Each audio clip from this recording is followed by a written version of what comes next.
Hey everybody, happy Saturday to you and welcome to Book Chat. I am your host, author Vivian E. Moore, and I am so glad to be coming to you again this Saturday. I hope that everybody is having a wonderful weekend.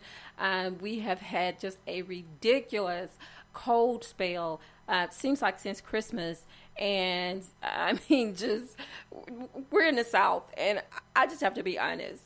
I am not used to this type of weather. I mean, it was just so cold to where we were in the single digits. And then some days we didn't even get above freezing. We didn't even get out of the 20s.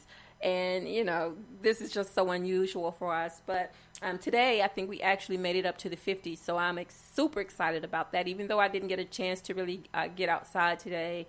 But I'm happy to know that the temperature has risen well above freezing, and hopefully it'll stay that way for a while. So I'm definitely looking forward to that. I'm looking forward to spring, but I can handle the winter as long as the temperatures do not drop to the single digits. And we had to deal with snow too a couple of days last week, and it wasn't so bad, but still, snow here is not.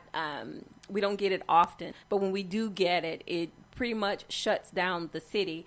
And I mean, understandably so. When you don't get snow on a regular basis, it does have a tendency to create chaos in everybody's life who is not used to driving on that stuff. So, and it's not so much the snow, it was the ice that came afterwards, because we got the snow, and then of course the temperature didn't get above freezing, so everything that fell, it froze. And so that just makes the roads here so treacherous, because we have a lot of hills and only the main roads get treatment. From the Department of Public Works. They put sand and brine out on the roads, so the secondary roads don't get this, and so that is what makes driving in our city so treacherous. So a lot of us got to stay home from work due to the inclement weather, and I am not complaining about that, because it was nice to be able to get an extra day off from work. So, but anyway, moving past that, I hope that everybody is doing well, and I am just so glad to again to be with you this Saturday. So we're going to get right to things, and you know how we do it. So if you will, just grab yourself a piece of paper and something to write with, and we'll get straight to these URLs. All right, so let me know when you're ready by show of hands. Okay, here we go. So the first one, of course, is to my Spreaker account, which is https://www.spreaker.com/user/author Vivian E. Moore. You can also check out my Facebook page, which is https://www.facebook.com/author Vivian E. Moore. You can also check me out on Twitter. My Twitter handle is God's Property 46. You can also check me out on my Instagram page. You can like and follow me on Facebook and Twitter, and also on Instagram, which is https://instagram.com/God's Property 51. And an update. I updated my website. So now if you go visit my website, not only do you get this streamlined page to where you don't have to go through all these different pages to look at the information that's out there. It's all right there. All you have to do is just scroll down. And then up at the top, if you want to check out my blogs there, all you have to do is click on the blogs at the top of the screen, and it'll take you into all of my posts that I've made for the most recent ones, and to some that are just a bit older. And also on the pop-up, on the main page, on the pop-up, there's a pop-up that comes up. You can like me there, and it'll show up on Facebook and other social media outlets. So I would appreciate if you do that. Just let me know if you like what you see. Anyway, that is https://vivianmoore.wixsite, that's wixsite.com/author Vivian Moore.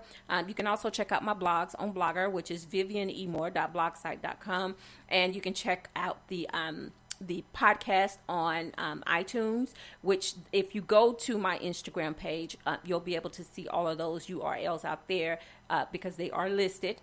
You can go to just click on the iTunes one, or you can also click on the iHeartRadio one, which is the newest one. And I did discover that I have there's another platform out there that I didn't know anything about. But anyway, my show is being streamed through them. And I was like, wonderful! I didn't know that. So I'm out there all over the atmosphere. If you ever want to listen to the show live, you can just type in my name, and you can Google me. First of all, just type in my name, author Vivian E. Moore, and it should bring up everything that I am affiliated with. All right. So now that we've gotten all of that out of the way, let's move to today's show. The title of today's show is "This is Only a Test," and the topic is facing trials. How do you deal with trials? Do you sulk about them and hide yourself from further scrutiny, or do you get back up and try again when you fall down? For most people, trials are like a dirty word flung at them. They don't know how to deal with it, or simply unprepared to approach the issue. Trials are a daily part of life. Some we ignore for this reason, because we become desensitized and we view them as if they are the most natural part of our existence, whereas others respond to them in a more toxic way and have complete meltdowns as a result. I'm not suggesting that trials aren't variable or bearable, because they are, such as a broken shoelace without a replacement. I know this is super simple, but I'm just making examples. Or the last slice of bread on a holiday weekend and all the stores are closed. These are manageable trials that do not create a lot of friction in our lives. Then there are some, like losing a job or someone we love, that packs a walloping punch that almost knocks us off our feet. That literally tests our resolve.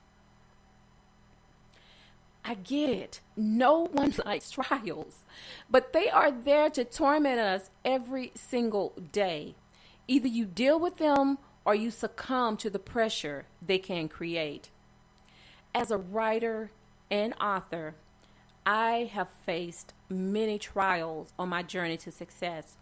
And I think the hardest one, and I'm not afraid to admit this, it was the threat of not seeing my work come to fruition. This was something that meant the world to me, because writing is my passion. And when I first started out writing, of course, I submitted my work to different publishers and things of that nature. And during that time, a lot of the publishers, if you didn't get a conventional contract or a conventional publishing deal, then you had to deal with the vanity press, is what they call them, the vanity press publishers. And so they wanted to charge you these exuberant prices for publishing your work. And, for me, that was just not an option at the time. But I didn't give up hope. And, and just to give you just a little bit more of my history as a writer, once I decided not to deal with vanity publishers, I continued to submit my work to traditional publishers. And, and on top of that, I dealt with a lot of rejections from those publishers, because I was unknown, and secondly, I didn't meet any of their qualifications because I was not part of that status quo. And then once I did get a publishing contract, I was dropped because they realized that they had taken on just too many artists, and so someone had to go. So it's like the last to come is the first to go. So, I was okay with that, because this was after, of course, I had already published my first book, and I got a publishing contract for my second book. And so that's when it all took place. But anyway, there were other things like low sales and other qualifiers, as a reason for dismissal. Not in my case, but these are just some that I'm throwing out there for those who may have experienced the same thing, or if you did manage to land a publishing contract and then then you will let go. Maybe that has something to do with it, because if they can't make money off you, then if they don't make money, you don't make money. So of course they're going to let you go, because you're dead weight. You're not doing anything for them. And that's another reason why I like self-publishing, because you are in control of every single thing, and all of the royalties go to who? That's right, they go to you. So that is one of the advantages of self-publishing, because you don't have to deal with any of that. You don't have to deal with any of those rejections from publishers, or or the threat of being dropped for any reason, because you are in control of your destiny when it comes to that. And so I like that. I like it a lot. But there are other setbacks as well, and some of them are internal, like writer's block and things like that, or becoming discouraged or disillusioned with the entirety of it all, because we are human, and sometimes when things don't go the way we think they should, of course we get depressed about it. That's just a part of life. We sometimes we get in our feelings, and we don't know how to deal with that particular part of it. And so, we have to learn how to deal. Overall, we have to learn how to deal. But anyway, how we overcome these obstacles is largely based on endurance. And, we have to ask ourselves, are we in it for the long haul, or are we just going to stay until the first problem arises? Now, remember something. And I read this in the Bible, and don't judge me if I get the prophet wrong, but I think it was Paul that said, the race isn't given to the swift, but to those who endure. And you can fact check me on that if you want to, because I didn't do it myself first. But anyway, I think I'm reasonably sure that it was Paul that said that. But anyway, now let's look at the other end of the spectrum, the one where it seems trials don't apply like to seemingly overnight success stories. The literary world is filled with them. And, at least it seems that way to us sometimes, because, we read about these unknown authors who are just blazing the charts with bestsellers, and you can't help but wonder, how in the world did they do that? Something that is so miraculous that the rest of us are still, we're trying to figure it out, because we're still in the process of working toward that goal. But, it's not for us to question how some of these things come about. It's just, for some, it may be being in the right place at the right time, or that you are just such an incredible writer that, that you get recognized. And I think what a lot of people fail to realize when you are a writer is that it has to be passionate. You have to be passionate about your craft, and you have to go in it with this mindset that you're not going to be rich overnight. You're not going to be successful overnight. You have to realize that you have to work at it. It's a work in progress. It's something that takes a bit of time to get your brand noticed. And so it mostly has to do with the quality of the writing, because that first and foremost is the most important thing. And then two, I think right now that YA is just blazing up the charts as far as genre out there. I mean, it is like the hottest thing on the market right now, YA fiction, and I think the other one is new adult or young adult, but which is YA. But there was another one, I can't remember exactly what it is, but it has something to do with adult other than YA. But anyway, if that is not your prescribed way to write, meaning that if you are a romance writer, and if you can cross over into that type of that other genre, and mix it in with romance, and that's wonderful. But I think we all need to stay in our lane, and it's okay to to venture over to the other side every once in a while. But if your heart is not in it, if you're trying to do it because that's what's hot right now, and you think that you can make your big break doing that, then I would suggest you not doing that, because you need to do what's true to your heart, what you feel, what you know.